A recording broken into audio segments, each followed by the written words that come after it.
Mon nom est Éric Rémy, nous sommes en direct du bureau du maire et les 30 prochaines minutes sont destinées à aborder certains sujets et dossiers qui concernent la ville de Laval avec le maire de Laval, M. Marc Demers. Merci de nous recevoir à nouveau chez vous. Merci de l'occasion que vous me donnez.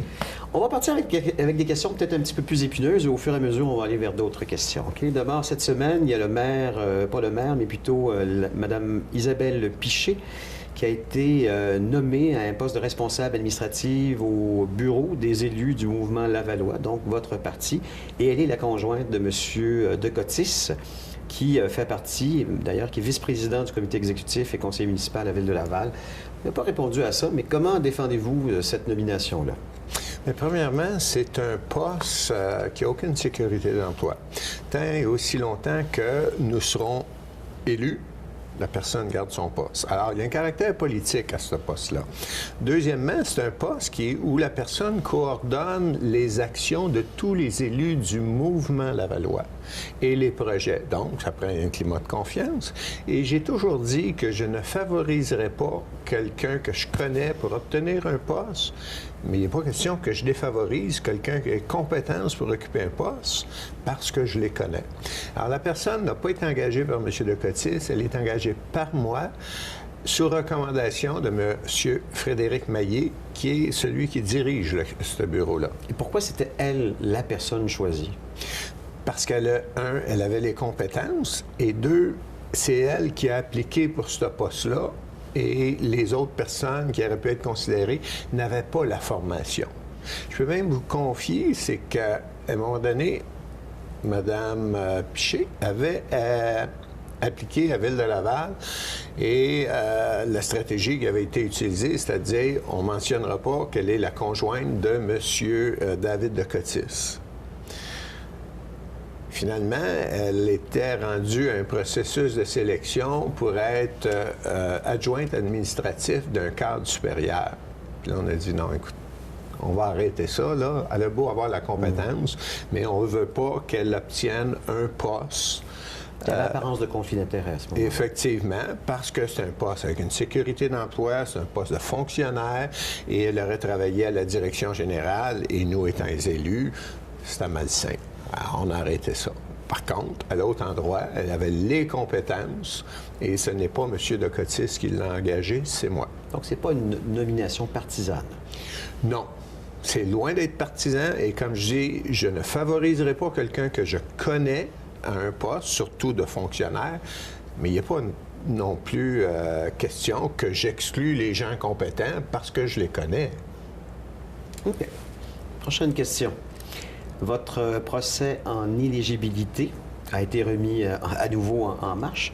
Il y a la Cour d'appel qui va entendre Jacques Fouché, qui est votre adversaire ou votre opposant, le 29 mai prochain. Vous n'avez pas fait de déclaration publique à ce sujet. Qu'est-ce que vous en pensez? Écoutez, j'ai fait toutes les déclarations publiques sur le sujet dans le passé. C'est du réchauffé. Lorsque je me suis présenté, c'est parce que j'avais la ferme conviction que c'est un droit fondamental et j'avais une opinion juridique à cet effet-là.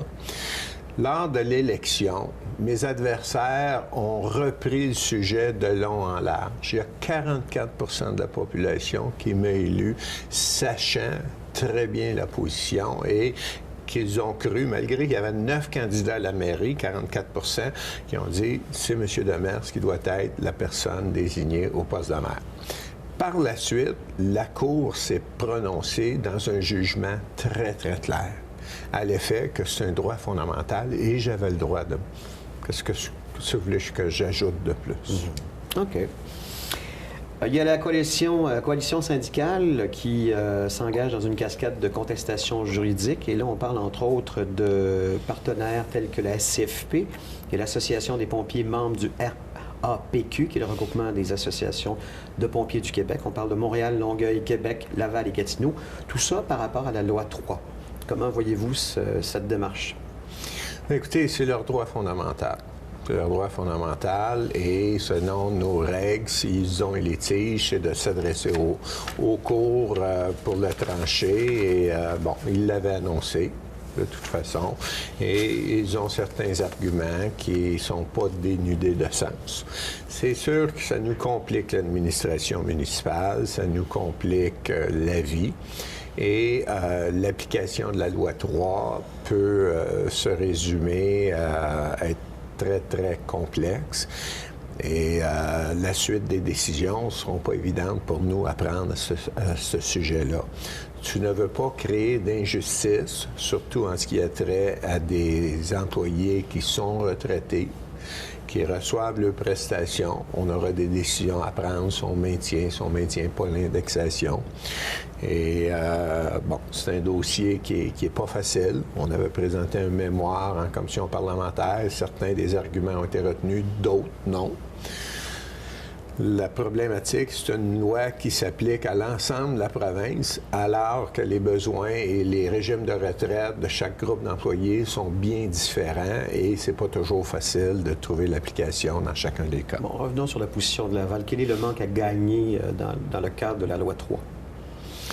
Bien, ça encore là, ça dépend de l'interprétation qu'on donne. Alors, on n'a pas établi de somme précise, mais on parle de plusieurs dizaines de millions de dollars. Et dépendamment de l'interprétation, et nous sommes toujours en attente de réponse de certaines interprétations de la Régie des rentes. Alors, nos actuaires sont en communication avec la Régie des rentes pour comprendre l'application de la loi sur certains sujets. À titre d'exemple, on a un fonds de pension, mais des comptabilités distinctes. Alors, comment on applique ça? Il y a 7 comptabilités distinctes à l'intérieur de notre fonds de pension. Alors, c'est 7 groupes. Et là, on nous donne des normes à appliquer. On l'applique selon les comptabilités, selon la règle générale du fonds de pension. Et pour calculer le déficit ou la capitalisation, il y a différentes méthodes, différentes écoles de pensée de différents groupes d'actuaires. Alors, est-ce que la Régie va en accepter certains, n'accepteront pas d'autres? Alors, toutes ces réponses-là demeurent nébuleuses pour l'instant. En suspens. Est-ce qu'on parle de semaines ou de mois? Vous me demandez de prédire la réaction de la Régie des rentes. Oui. Et je suis convaincu que les gens qui sont là sont de bonne foi, mais sont submergés de travail. Alors, je ne peux pas vous répondre à ça d'une façon précise. Vous avez comparu devant la commission pour l'adoption du projet de loi 26. Vous avez déposé un mémoire, celui de la Ville de Laval. Comment tout ça s'est passé? Ça s'est bien passé. Je pense que ça a été très, très bien accueilli par le gouvernement, les partis de l'opposition. Essentiellement, ce qu'on désirait, c'est, les informer que nous sommes déjà en action. Il y aura des procédures judiciaires de prise selon les recommandations de nos avocats, selon nos lois actuelles. Mais en plus de ça, nous avons fait des recommandations pour le projet de loi 27 pour nous faciliter la tâche. Un des problèmes qu'on attaque, c'est que les délais que prend la justice avant de rendre une décision sont très longs. Alors, on a recommandé des procédures ou des modifications pour raccourcir ces délais-là. Éviter des débats juridiques sur certaines choses qui sont évidentes. Et évidemment, certaines frustrations ou aberrations, on veut être sûr que si des anciens élus ou des fonctionnaires font l'objet soit d'accusations ou soit d'actions au civil pour récupérer des sommes qui auraient été prétendument volées, que la Ville n'ait pas à défrayer leur avocat.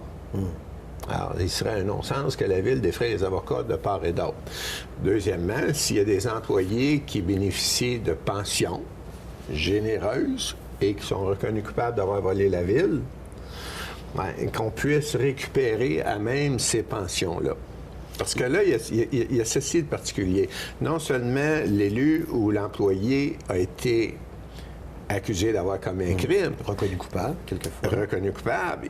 Il va s'être servi de son statut d'employé pour se faire défendre. Ou d'élu pour commettre son crime. Oui. Et la victime, c'est l'institution qui est la Ville, donc les payeurs de taxes. Alors, on demande au gouvernement de tenir compte de tout ça. Quelle sorte d'ouverture ils ont eu face à votre mémoire? les commentaires et les réactions m'ont semblé très favorables. Je ne l'avais pas dit là-dedans, mais il y a le maire Vaillancourt qui est visé, qui en ce moment a une généreuse pension de retraite. Il pourrait se voir éventuellement retiré. Est-ce qu'il devra éventuellement rembourser, selon vous? Nous, le mandat qu'on a donné à nos avocats, c'est de... Il n'y a personne qui est exclu et il n'y a personne qui est particulièrement visé. Alors, votre mandat, c'est de regarder les preuves disponibles, de les recueillir et tous ceux et celles qui nous permettront de récupérer l'argent pour les citoyens. Nous allons de l'avant. Maintenant, parlons du parachèvement de l'autoroute 19. On s'en parle assez régulièrement, vous et moi, mais pas de plus a été franchi puisqu'il y a eu le rapport du Bureau d'audience publique de l'environnement, donc le BAP, qui a été déposé le 14 janvier dernier. On attend la réaction du ministre du Développement durable et de l'Environnement et de la lutte contre les changements climatiques, M. David Hurtel. Est-ce que vous sentez l'ouverture de la part du gouvernement? Moi, j'ai eu l'occasion de rencontrer le ministre Poitier qui était très favorable, très ouvert et qui nous a parlé d'un échéancier et de son intention d'aller de l'avant avec le projet. Maintenant, ceci étant dit, on est conscient que le ministre a beaucoup de pression aussi par toutes sortes de projets et tout ce qui... On est en période d'austérité aussi. En période d'austérité. Bon. Alors, il est important pour, démontrer le consensus, quasi l'unanimité sur le projet de la part des maires de la Couronne-Nord, de Ville-de-Laval et de Montréal. 2, de demander au gouvernement qui est en train de préparer son budget, de prévoir les sommes d'argent pour le parachèvement. On ne demande pas de prolonger, on demande d'achever un travail qui a été débuté il y a 40 ans. Et 3, de rendre public le plus tôt possible le rapport du BAP. Alors, c'est ça nos demandes d'une façon très précise qui s'adresse au ministre de l'Environnement et à M. Poitier. Et pour nous, c'est important. C'est une question de qualité de vie. Il y a environ 50 000 personnes quotidiennement qui utilisent cette voie-là. C'est une question d'économie parce que les gens paient l'essence, l'usure dans leur véhicule et leur temps qui passe dans un bouchon de circulation. Et la pollution. Et c'est le premier projet autoroutier qui inclut en même temps toute une dimension de transport en commun, de voies réservées.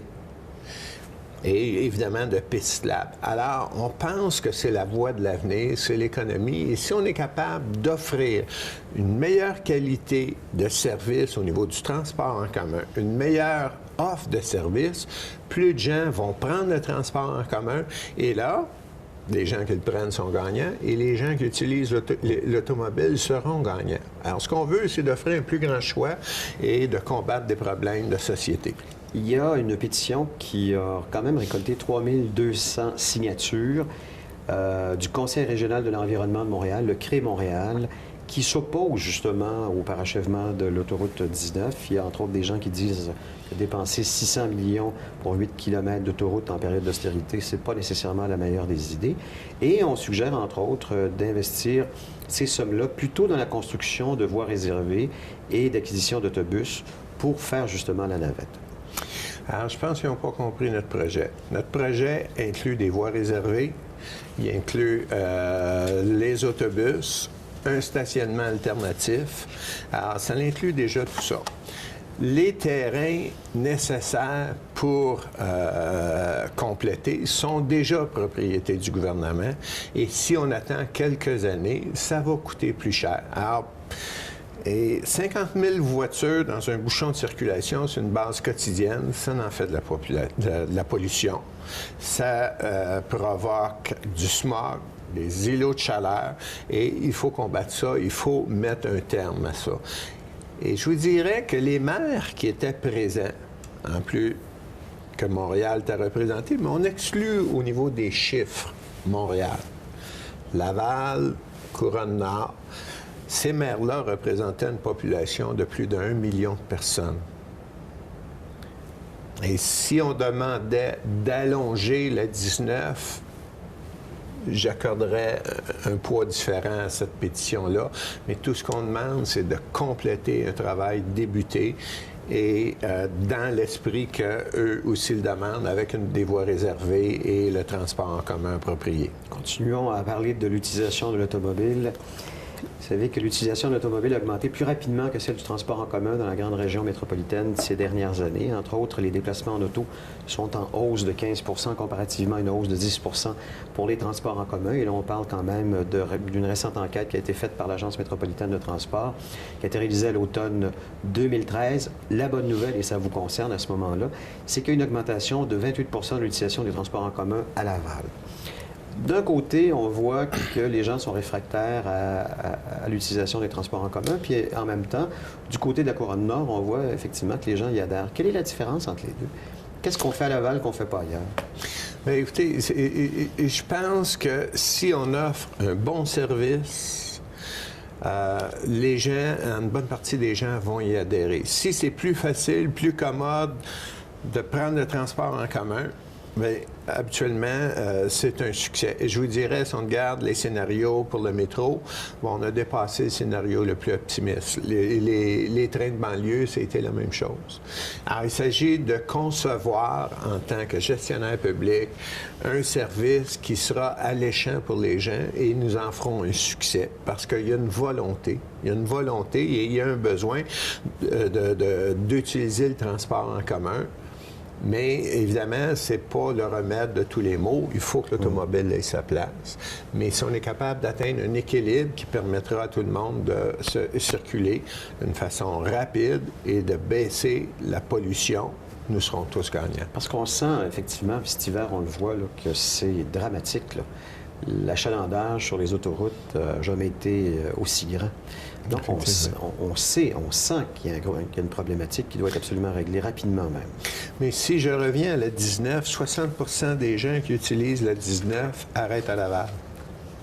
Et si je reviens à la 19, le soir, il y a une congestion, mais évidemment, les gens de Montréal qui quittent vers le nord sont pris dans la congestion. Alors, si on peut rendre ça fluide, tout le monde sera gagnant. Et si on attend dans 5 ans, 10 ans pour compléter, ça ne sera pas plus économique. Vous en avez touché un mot, les îlots de chaleur. Il y a, écoutez, les zones urbaines à l'échelle mondiale qui ont connu au cours des 40 dernières années une augmentation notoire des moments de chaleur. C'est une étude qui a été faite entre 1973 et 2012, où près de la moitié de ces villes, et on parle quand même de 217 villes à travers le monde, ils ont connu une augmentation de jours très chauds. 2 tiers d'entre elles, une augmentation de nuits de forte chaleur. Et ça concerne l'Afrique, l'Asie de l'Est, l'Europe et l'Amérique du Nord. Qu'est-ce qu'on fait à Laval pour régler ces problèmes d'îlots de chaleur? Écoutez, c'est un problème très grave. Et il faut le combattre. Les îlots de chaleur sont causés, entre autres, par la pollution, la déforestation, les stationnements. Il y en a d'énormes à Laval. Il y en a d'énormes. Alors, on n'est pas à l'abri du problème. Au contraire, et il y a des cartes qui démontrent des îlots de chaleur à Laval. Alors, une des choses, c'est qu'on a décidé de protéger nos boisés urbains avec un règlement de contrôle intérimaire jusqu'à ce qu'on ait le plan d'aménagement. Deuxièmement, au niveau de l'urbanisme, des projets nous sont présentés, il y a une sensibilité à la végétation et à des espaces verts. Nous sommes en train de préparer le plan d'aménagement qui va prévoir des espaces verts permettant d'éviter de créer d'autres îlots de chaleur. Le transport en commun est aussi une solution parce que ça va diminuer la pollution et le nombre de véhicules sur la route, parce que les véhicules dégagent énormément de chaleur. Alors, c'est dans la façon de dessiner Ville de Laval, et nous sommes dans une réflexion qui s'appelle « Repensons Laval ». Alors, on doit tenir compte, et c'est une préoccupation pour tout le monde, à quoi voulons-nous que Laval ressemble dans 20 ans? Et la végétation, nos parcs, je peux même vous dire qu'on a demandé une réflexion sur la façon de faire les stationnements, nos autoroutes. Alors, tout ça doit être mis en contexte pour combattre le phénomène des îlots de chaleur. Est-ce qu'il y a le plan de planter plus d'arbres à Laval, d'avoir plus d'espace de parc? Oui, merci. On a des objectifs annuels, mais on s'est fixé un objectif ambitieux, nous, cette année. de planter 10 000 arbres de plus que notre objectif normal annuel. Et une grande partie de ça, on va créer tout à fait un boisé au centre de la nature. Il y en aura ailleurs, mais au centre de la nature, là, on va créer un nouveau boisé urbain. Sauf que ça va prendre 20 ans avant que ça soit vraiment efficace, parce que ça va être des arbustes au début, non? Certains, oui, mais un bon nombre, non, pour protéger les arbustes aussi et permettre une croissance. Alors, notre but, c'est de planter des arbres qui vont demeurer et de le faire d'une façon accélérée, sauf que, oui, ça va prendre un certain temps à pousser. Mais si on ne le fait pas aujourd'hui... C'est vrai. Vous savez qu'il y a eu aussi une autre menace depuis ces dernières années, c'est la grille du frêne, qui va littéralement bouffer énormément de la canopée du Québec, entre autres. Je pourrais parler de l'Amérique du Nord. Est-ce que ça aussi, vous êtes proactif par rapport à ça? Oui, en fait, compte, il y a le dossier qui a été pris en charge au niveau de la communauté métropolitaine de Montréal, le CMM, qui regroupe 82 municipalités dans la région de Montréal. Et on demande à chaque municipalité de se rallier. On a fait un plan d'action commun, une stratégie commune. Et Laval va aller au-delà de ça. Laval, premièrement, est en train de réécrire le code de l'arbre. Il y a une volonté pour que l'administration municipale reprenne la responsabilité des arbres sur son emprise. Parce que Laval avait ceci de particularité, était une des rares villes qui plantait un arbre sur son terrain face à votre demeure et qui vous rendait responsable de cet arbre-là. Ce qui n'est pas la norme d'habitude. C'est pas la norme. Alors, si l'arbre était malade, vous deviez payer un permis pour abattre l'arbre et vous deviez replanter un autre arbre et tout ceci sur le terrain de la ville. Alors, il est arrivé des situations et on remet ça en question et on devrait réécrire le code de l'arbre. Alors, on va aller faire ce que l'ensemble des municipalités vont faire, mais aller un petit peu plus loin parce qu'on pense que c'est la qualité de vie de nos citoyens qui est en jeu et c'est pas juste une question de végétation ou d'aimer la nature. La nature a une œuvre à faire. Bien sûr. Puis on doit la respecter. Non seulement elle est apaisante, mais elle est dépolluante, elle est importante justement dans le portrait. Justement, est-ce que vous avez fait un estimé d'à peu près combien d'arbres pourraient être éventuellement perdus avec la grille du frêne? Écoutez, dans la région métropolitaine, on parle de plusieurs centaines de milliers d'arbres. L'inventaire, une des difficultés qu'on a, c'est l'inventaire sur l'espace public, propriété de la ville. Les inventaires d'un boisé, certaines sont propriété de la ville, d'autres non, et sur les terrains privés. La réglementation peut toucher les propriétés de la ville. Jusqu'où est-ce qu'on peut, la réglementation, aller ces terrains privés? C'est à être évalué. Il y a les terrains de golf, il y a la zone agricole. Et le problème avec la grille du frêne, c'est si on oublie un îlot, éventuellement, la contamination va reprendre. Exactement. Alors, ça prend un travail commun, une coordination de l'ensemble des municipalités et des propriétaires privés. Avez-vous commencé à traiter des arbres? Il y a des arbres, oui, et il y a beaucoup de pièges pour évaluer la situation sur notre territoire. Et on est en train de revoir les règlements. Mais vous savez, c'est fort complexe. On abat un frêne, il ne peut pas être transporté. C'est vrai. Il faut le garder sur le territoire. Parce qu'on risque de contaminer ailleurs. Il y a un traitement. Et il y aura tellement de frênes qui devront être abattus qu'il y aura un surplus de bois. On essaie de trouver, est-ce qu'il y a quelque chose d'intelligent à faire avec ça. À faire avec ce bois-là et qui pourrait permettre de récupérer certaines sommes d'argent. Puis en plus, il y a une façon de discuter pour justement mettre fin à ce petit parasite-là, justement. Parlons de la Ville qui s'est dotée d'un comité de circulation. Vous l'aviez promis au printemps 2014. Il est en œuvre depuis un mois à peu près. Oui. Parlez-moi de ce comité. Qu'est-ce qu'il fait au juste? Écoutez, le comité va pouvoir recevoir les plaintes ou les commentaires des citoyens, mais il y aura plus que ça. Le comité va devoir regarder une stratégie à long terme pour assurer une meilleure fluidité de la circulation, une meilleure offre de services au niveau du stationnement et s'assurer que faciliter le déneigement, s'assurer que les services essentiels comme les ambulances, pompiers, services d'urgence aient accès tout partout. Et alors, établir une stratégie et s'occuper des problèmes ponctuels. Alors, le comité va faire les deux et ça nous permettra d'être en contact constant avec ce qui se vit par nos citoyens au niveau des problématiques. Donc, si un citoyen de Laval a une problématique dans sa rue, il appelle à ce comité? Il peut appeler le 311, loger sa revendication et l'information sera acheminée au comité.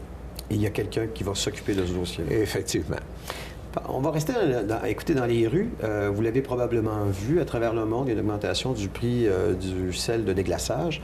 On parle d'une augmentation de 4,2 à 28,9 pour certaines villes. Et entre autres, au Massachusetts, on va même jusqu'à 36 d'augmentation. Comment vous êtes-vous, ou comment pouvez-vous vous prévaloir contre ces augmentations devant quelque chose qui en ce moment est si utile? Bon, on était chanceux, dans le sens que Ville de Laval avait des contrats avec des fournisseurs et ces contrats-là avec des clauses de reconduction qui nous permettent d'être à l'abri d'exagération au niveau de l'augmentation du prix. Donc, il n'y aura pas de fluctuation? Il n'y aura pas de fluctuation significative. OK, on est passé de la glace, on s'en va dans la neige. Laval en blanc. Effectivement. Ça va bien? Ça va bien, un beau succès, très bien accueilli par les citoyens. Nos citoyens participent malgré le froid. Oui, c'est vrai. Et les commentaires qu'on a, c'est on nous demande de répéter l'expérience, les activités. L'expérience, les années à venir. Ça sera évalué en cours d'année. Il y a des nouvelles, des représentations qui vont se faire au Centre de la nature. La prochaine date, je crois que vous les avez C'est le devant 14 vous. février, avec les bébés, entre autres. Et le 21 février, pour clore ce Laval en blanc 2015, ce sera Pascal Picard, ça va être au Centropolis. Il me reste 30 secondes, je vous laisse ces 30 secondes pour vous adresser à vos citoyens, M. le maire. Bien, je tiens, premièrement, à vous remercier de l'occasion que vous nous offrez et c'est important pour nous de vous tenir informés et n'hésitez jamais, si vous avez un problème, 311, vous pouvez m'écrire, vous pouvez m'envoyer un courriel et ceux et celles qui ont accès à Internet, allez sur le site de la Ville, vous allez voir des merveilleuses activités qui sont gratuites pour l'ensemble de l'année 2015, puisque c'est notre fête, le 50e. On se donne rendez-vous le mois prochain. Merci. Merci, M. le maire. Au mois prochain.